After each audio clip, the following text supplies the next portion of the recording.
Hi guys, welcome back to In Case of Econ Struggles. Welcome to another AP Micro Struggle. Today I'm talking about Oligopoly, which is topic 4.5. I'm going to split this video into two parts. Game theory is going to be 4.5b. So in this video, I'm just going to talk about the market structure of Oligopoly. So here are the three things you need to know about topic 4.5. The first, we're going to talk about market characteristics of an oligopoly. Then we're going to talk about interactions between firms in oligopoly, specifically in a duopoly. And then again, in the next video, we're going to cover the intro to game theory part of this topic. So in this video, we're just going to cover the first two.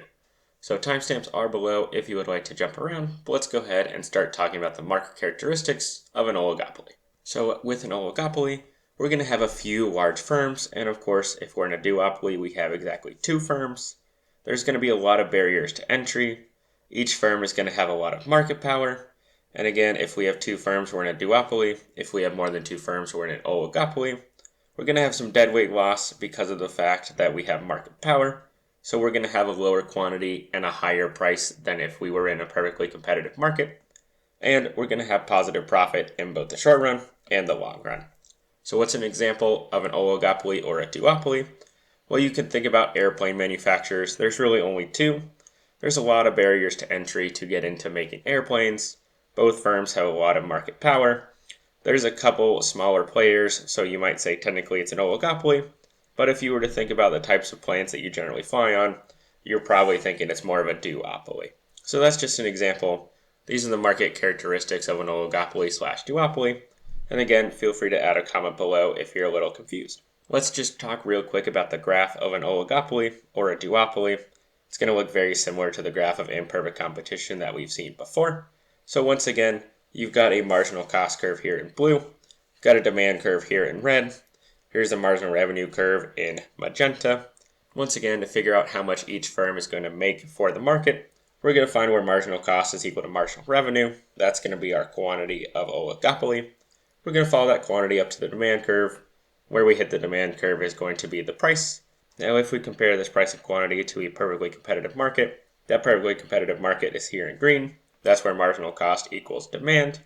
And again, right here, you can see the fact that we have a lower price and a higher quantity than in an oligopoly market. And so we're going to have some deadweight loss. That deadweight loss is going to be this little triangle right in here that I've highlighted in red. So maybe just for fun, let's just redraw this just so you can see how I'm drawing it in real time. So here's an axis, I've got quantity and I've got price, and I'll just put the oligopoly market on this graph. I'm going to have a demand curve. It's going to look something like this, which means I also have a marginal revenue curve. It's going to look something like this. Maybe I'll make sure to label them. So here's marginal revenue. Here's demand. I'm going to have a marginal cost curve. So I'll just draw that in like this. Here's marginal cost. So once again, I'm just going to find where marginal cost equals marginal revenue. It's going to be right here. I'm going to follow that up to the demand curve. And then wherever it hits the demand curve, that is going to be my P star. And where marginal cost equals marginal revenue, that's going to give me Q star. And the deadweight loss is going to be this area in here, because again, the perfectly competitive market would end up right here where marginal cost equals demand. So that's just a real quick rehash of how I drew that graph. Again, if it's confusing, or even if it makes sense, leave a comment below. But now let's start talking about the fun part of oligopoly. The fun part of oligopoly is this whole idea of a cartel or collusion between firms. So I want to show you why collusion or a cartel doesn't always work. Basically, all that's happening when we talk about a cartel or collusion is that firms are working together to try and maximize profits even more than if they were acting independently.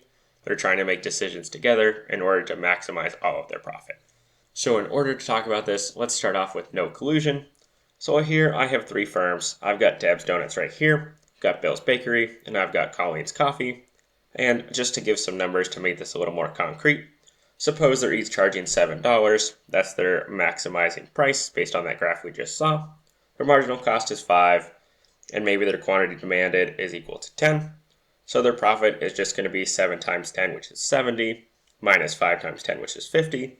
So they're all making a profit of 20. Now, let's say that they all get together and they decide to collude. By collude, I mean they're all going to reduce the amount of baked goods that they sell or that they make so that they can charge a higher price for each of those baked goods. So after they collude, after they get together and decide to cut production, you can see that we've gone from 10 baked goods each to 6 baked goods each. And since we're making less baked goods, we can charge more for each of those baked goods. So maybe each of them is now charging $10. So you can now see that their profit is going to be 60 minus 30, which is going to be 30. So you can see that they're each making $10 more in profit than they were before.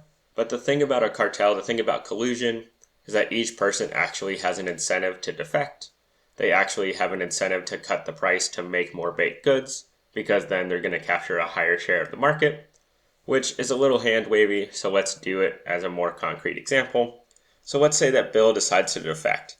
And by defect, Bill says, I don't really want to be part of this collusion. I am going to, on my own, make more baked goods.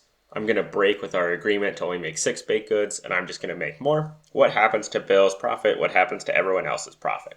Well, what you can see is that now Bill is going to make 16 baked goods, and which means that everyone else is only going to be able to sell 1 baked good. Why is that? Because Bill is cutting his price to $7. He says, I'm not going to charge $10, I'm going to charge $7, because my marginal cost is $5. So even though I'm charging $7, I'm still making a positive amount of profit per baked good. And what's going to happen is if these are all on like the same street, everyone who used to go to Deb's Donuts and everyone who used to go to Colleen's Coffee is going to start coming to Bill's Bakery instead because the price is lower. And so you can see maybe each of Colleen's Coffee and Deb's Donuts, maybe each of them has one diehard fan.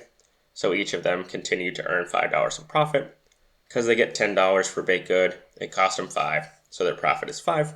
And again, I'm making some assumptions about cost functions here. If you've got questions about exactly what those assumptions are, feel free to leave a comment. Otherwise, let's just keep rolling. So you can see now that Bill is going to make a hugely positive profit because he's going to be getting 7 times 16 in revenue, 5 times 16 in cost. So his profit is now $32. So he is making even more profit than he was under the collusion, under the cartel. And Deb and Colleen's Coffee is each making much less in terms of profit than they were before. Well, if Bill wants to do this, then it's going to be the same for Deb. It's going to be the same for Colleen. Each of them want to defect for the same reason that Bill did indeed defect. And this is why cartels collapse relatively quickly, because each of them have a strong economic incentive in order to break from their agreement and to produce more in order to get a higher profit to capture a higher share of the market. So just a key takeaway from that example. Again, if it was confusing, feel free to leave a comment below. But the key takeaway is that it's actually best for all the firms to collude, but each firm has an incentive to break with that agreement, to defect. And so we get into the case that cartels don't last because we end up in the same cases without collusion because one firm is going to go ahead and break that agreement. But hopefully overall this helps you understand what an oligopoly or a duopoly market is. In the next video, we'll talk more about game theory. But if this video or these videos in general are helpful, and you haven't already, make sure to like and subscribe, and we'll see you next time for another case of Econ struggles.